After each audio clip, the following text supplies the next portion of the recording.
રાજકોટમાં કોંગ્રેસના કાર્યકર્તાઓ અને પોલીસ વચ્ચે ઘર્ષણ અગ્નિકાંડ મામલે રાજકોટ બંધનું કોંગ્રેસનું એલાન હતું। બંધ કરાવવા નીકળેલા કાર્યકર્તાઓ સાથે ઘર્ષણ, પોલીસે કોંગ્રેસના કાર્યકર્તાઓની કરી અટકાયત। કોંગ્રેસના કાર્યકર્તાઓની ટીંગાટોળી કરી અટકાયત કરી। કોંગ્રેસના કાર્યકર્તાઓ દ્વારા યાજ્ઞિક રોડ, કાલાવાડ રોડ વિસ્તારમાં શરૂ રાખવામાં આવેલા વેપાર ધંધા બંધ કરાવવાનો પ્રયાસ કરવામાં આવ્યો હતો। અટકાયત કરીને કોંગ્રેસના કાર્યકર્તાઓને પોલીસ હેડક્વાર્ટર ખાતે લઈ જવામાં આવ્યા।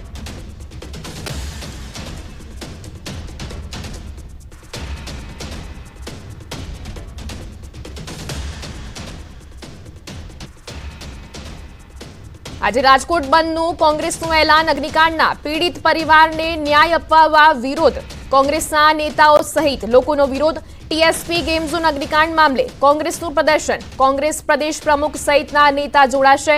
પીડિત પરિવારે પણ કરી બંધમાં જોડાવા અપીલ। આરોપીની જામીન અરજી પર આજે સુનાવણી। મોટાભાગની શાળા કોલેજો બંધમાં જોડાઈ। વિવિધ વેપારી એસોસિએશન દ્વારા પણ બંધ રાખવાની જાહેરાત કરાઈ છે। શહેરમાં કોઈ અનિચ્છનીય બનાવ ન બને તે માટે ચુસ્ત બંદોબસ્ત ગોઠવવામાં આવ્યો। દાણાપીઠ, પરબજાર, ધર્મેન્દ્ર રોડ, કાપડ માર્કેટ, ગુંદાવાડી, સોની બજાર સહિતની મુખ્ય બજારો બંધ।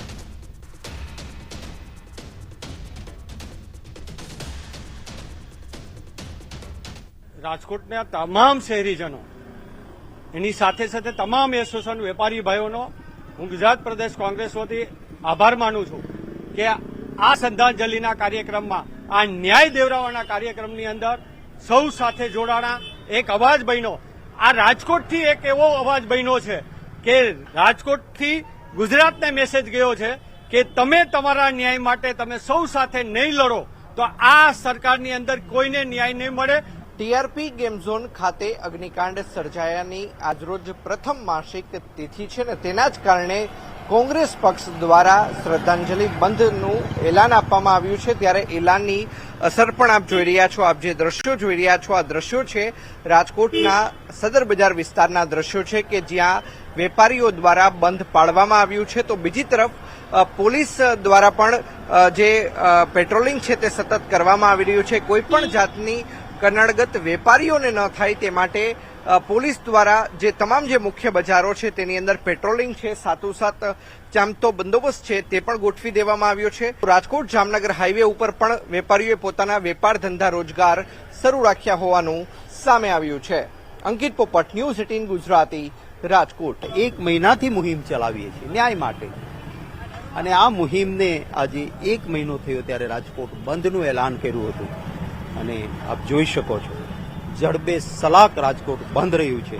એ રાજકોટવાસીઓએ પણ જે સંવેદના બતાવી છે, અમારા કાર્યકર્તાઓએ, અમારા આગેવાનોએ એક મહિના સુધી જે મહેનત કરી, એમનો સૌનો આભાર માનું છું। ભૂતકાળની જેમ સરકારે માછલાઓ મારી મગરમચ્છોને બચાવવા માટેનો પ્રયાસ કર્યો છે। સત્ય ઉપર પડદો પાડવા માટે તપાસને ગૂંચવવા વિવિધ તપાસ સમિતિઓની વચ્ચે ક્યાંય મોટા માથાઓને ઉગારી લેવાનો પ્રયાસ કર્યો છે ને એના વિરુદ્ધ રાજકોટના જનજનનો રોષ આજે કોંગ્રેસના રાજકોટ શહેર અને પ્રદેશ કોંગ્રેસ આયોજિત બંધની અંદર છલકી રહ્યો છે। ટીઆરપી ગેમ ઝોન અગ્નિકાંડ મામલે કોંગ્રેસના રાજકોટ બંધ એલાનમાં મોટાભાગના વેપારીઓએ બંધને સમર્થન આપી ધંધા રોજગાર બંધ રાખ્યા છે। પરંતુ મહત્વની વાત એ છે કે જ્યાં અગ્નિકાંડ થયો તે ટીઆરપી ગેમ ઝોન આસપાસના નાના મવા સર્કલથી મોકાજી સર્કલ સુધીના વિસ્તારમાં 90% વેપારીઓએ દુકાનો ખુલ્લી રાખી બંધમાં જોડાયા ન હતા। ટીઆરપી ગેમ ઝોન અગ્નિકાંડને આજે એક મહિનો પૂર્ણ થયો।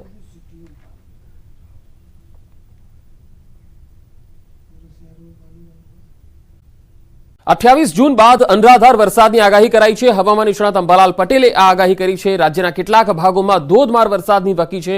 કેટલાક ભાગોમાં 8 ઇંચ વરસાદ પણ થઈ શકે છે। સૌરાષ્ટ્રના ભાગોમાં 8 ઇંચ વરસાદની સંભાવના તેમણે વ્યક્ત કરી હતી।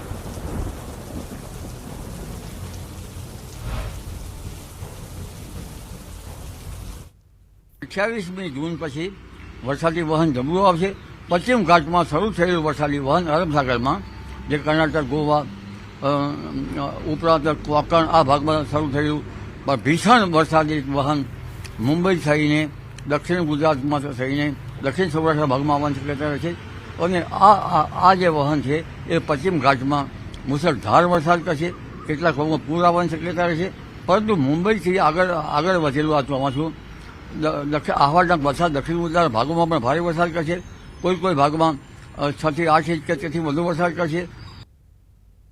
તો જુલાઈ માસમાં વરસાદનું ભારે ખમ વહન આવશે. હવામાન નિષ્ણાત અંબાલાલ પટેલે આગાહી કરી છે. અરબ સાગરમાં લો પ્રેશર બની રહ્યું છે. બંગાળ ઉપસાગરમાં ડીપ ડિપ્રેશન બની રહ્યું છે. ભારેથી અતિ ભારે વરસાદની શક્યતા રહેશે.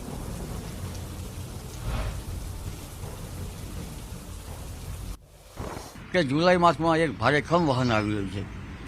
અરબ સાગરમાં બનતા લો પ્રેશરો, ડિપ્રેશનો અને બંગાળ ઉપસાગરમાં બનતા ડિપ્રેશનો અને લો પ્રેશરો અને મધ્યમાં બનતા લો પ્રેશરો, આ બંનેના કારણે વિશાખાપટ્ટનમમાંથી જતું એક વહન અને અરબ સાગરમાંથી વહન, આ બંને વહનો એકબીજામાં ભળી જતા જબરજસ્ત વરસાદ થશે.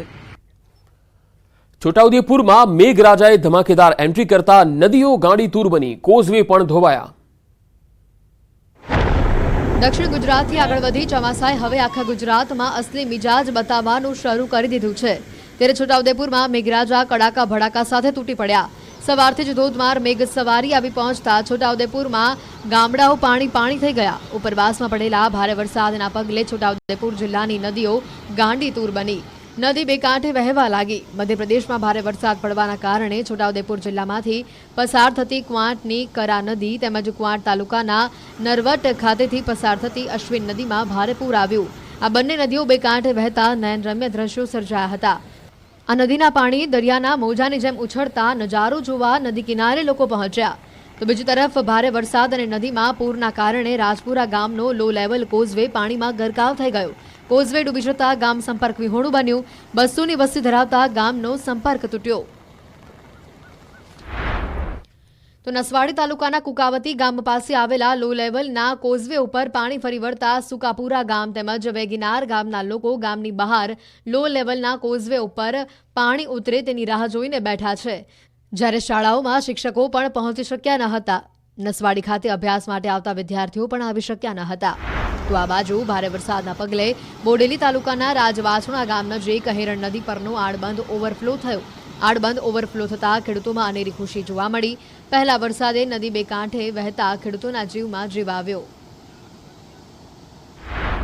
તો આ તરફ છોટાઉદેપુરમાં વરસાદ મુશ્કેલી લઈને આવ્યો. સંખેડા તાલુકાનું કરાલી ગામમાં ડાયવર્ઝન ધોવાયું. કોતર ઉપરનું ડાયવર્ઝન ધોવાતા અવરજવર માટે તે બંધ થયું. રસ્તા બંધ થતાં 25 ગામોને તેની અસર પહોંચી.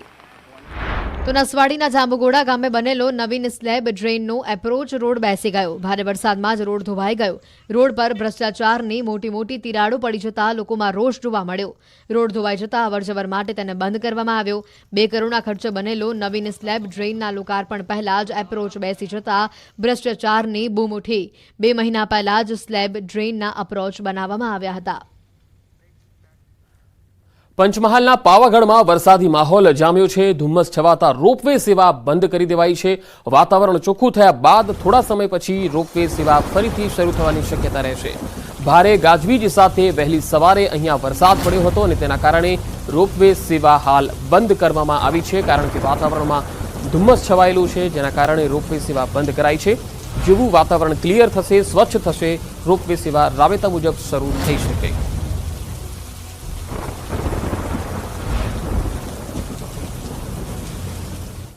અમદાવાદના જર્જરિત મકાનોના ભાગ ધરાશાયી થઈ રહ્યા છે. રાયપુર ચકલેશ્વર મહાદેવ પાસેની એક ઘટના છે, જ્યાં કાટમાળમાં દટાયેલા 2 લોકોને બચાવવામાં આવ્યા. રાત્રે 1 વાગે 60 વર્ષ જૂના મકાનનો અમુક ભાગ ધરાશાયી થયો. કોર્પોરેશન દ્વારા ભયજનક ચેતવણીની નોટિસ આપવામાં આવી હતી, પરંતુ તેમણે ધ્યાન પર લીધું નહીં અને આ મકાનનો જે ભાગ છે એ જર્જરિત ભાગ હતો, જે ધરાશાયી થયો. તો રાયપુર ચકલેશ્વર મહાદેવ પાસેની આ ઘટના છે. કાટમાળમાં દટાયેલા 2 લોકોને બચાવી લેવામાં આવ્યા છે. અમદાવાદમાં આવા અનેક જર્જરિત મકાનો આવેલા છે, જેમાં કેટલાય લોકો હજુ પણ જીવના જોખમે રહી રહ્યા છે. તેમણે ચેતવાની જરૂર છે, કારણ કે હવે જ્યારે ભારે વરસાદ અમદાવાદમાં આવશે ત્યારે આવા જર્જરિત મકાનો છે એ ક્યાંય કુદરતનો ભોગ ન બની જાય, કુદરતના પ્રકોપનો ભોગ ન બની જાય, એ જોવું જરૂરી છે.